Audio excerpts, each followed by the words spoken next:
Hey everyone, this is Lillian, the Postmodern mom from the Postmodern family. I hope you're doing well. Last week I shared with you an idea on how to make homemade bacon out of pork belly.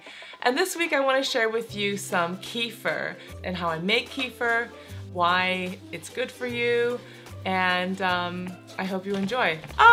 The baby's touching the camera. I think there's such a joy in keeping a good home, in watching your children grow up, in cooking and cleaning and supporting your husband. My kitchen is so messy.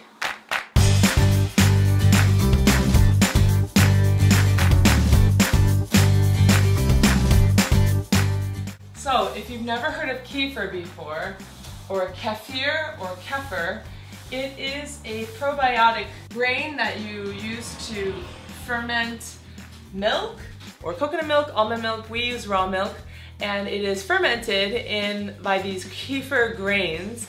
The grains are kind of like little gummies.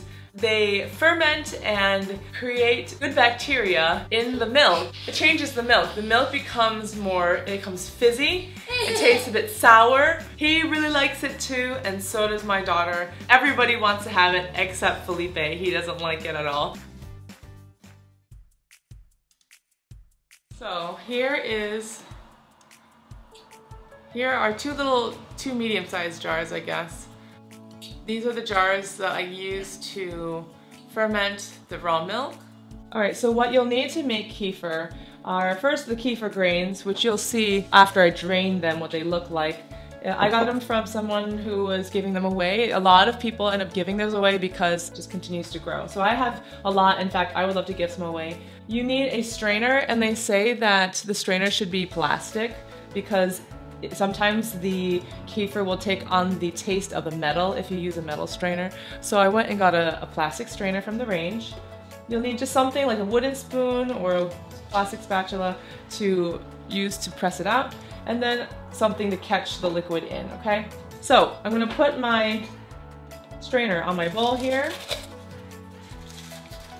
and take the lid off. This is like just wax paper, or yeah, it's just wax paper that I use to put on top. You could use a cloth, but don't use the tight or metal lid. So you want it to be able to breathe. It has to be able to breathe. So now I'm going to pour it out in here. And immediately you'll see there's some liquid, and then there's some chunky, it looks like curds.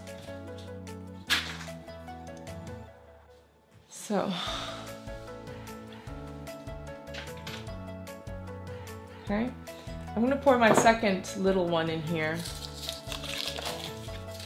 There's no reason that I have two. I could put them all in one, but I don't know why I'm keeping it separate. I think that because I want to grow this into another batch.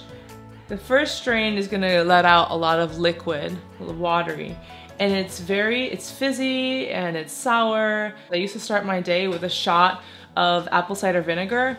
That's very similar to that.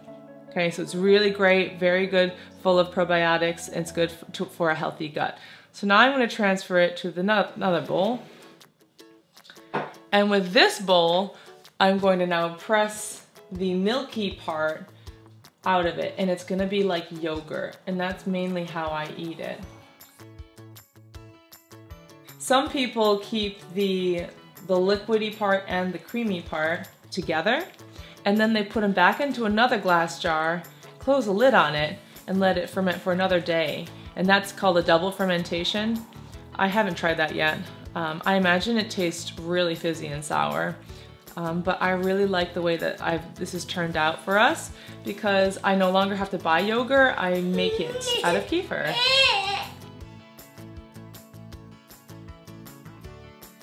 Delicious yogurty consistency. Okay, now I think it's properly strained. I'm going to put it back into the original glass.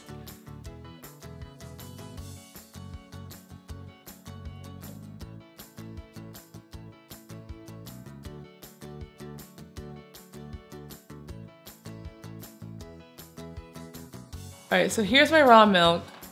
I'm just gonna pour milk just so it covers the grains. So you can see the grains in there. I'm just gonna pour it so that it covers the grains. About half the jar. You can pour more, but I like, if I put too much, it's gonna take longer for it to ferment, if that makes sense.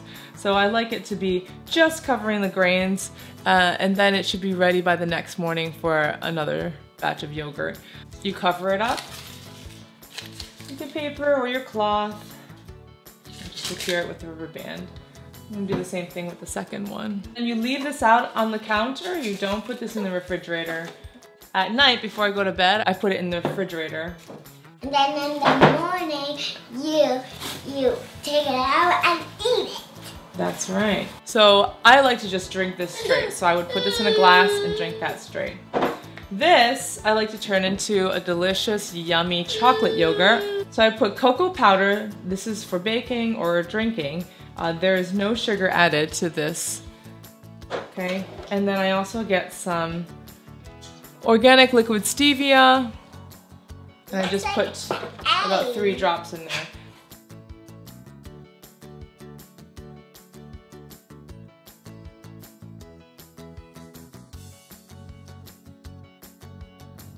And he's already excited about eating it too. So this is for my daughter. I'm gonna put it into here. You like it? What does it taste like?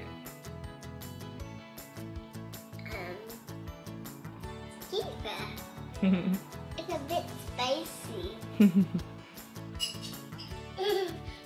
You want some? Oh, I got some.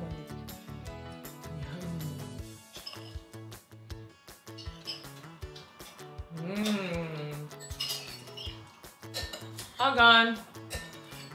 Thanks so much for watching this video. Leave a comment below, and I'd love to see you next week. Bye. I think there's such a joy in keeping a good home, in watching your children grow up, in cooking and cleaning and supporting your husband.